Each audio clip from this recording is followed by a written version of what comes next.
الزمالك إلى دور المجموعات بعد التغلب على أرتا سولار بأعجوبة، ويعني بشق الأنفس وبركات دعاء الجماهير، ربنا ما خذلهمش.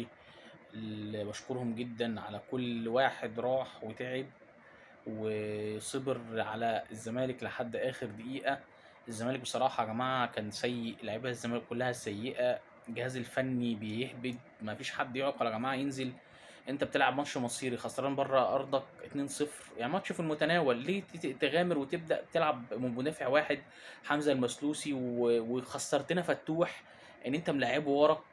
طب لاعبه ورا ليه؟ طب ما تلعب بثلاثه مدافعين وخلي فتوح ودونجا في نص الملعب، كنت خليت عمر جابر يرجع باك، يرجع مدافع تالت. انت ليه يا عم؟ ليه اللي انت عملته ده؟ ايه الكارثه اللي انت عملتها دي؟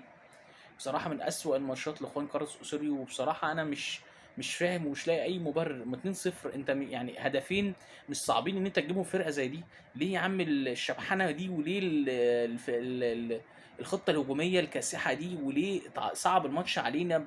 يخش فينا جون ملوش أي 30 لازمة، وكان ممكن يخش تاني ويخش تالت، كان ممكن نخرج النهارده. يعني يعني حاجات مش مفهومة بتحصل في الجهاز الفني، او من الجهاز الفني، وبرضه في نفس الوقت الجهاز المعاون المصري دوره ايه؟ بيعمل ايه؟ هل هو مثلا ممكن يكون صاحب الخطه دي مثلا واسوريو احنا ظالمين ولا حاجه؟ هل اسوريو مثلا هو اللي صاحب الخطه دي والجهاز المصري ما اتكلمش معاه فيها؟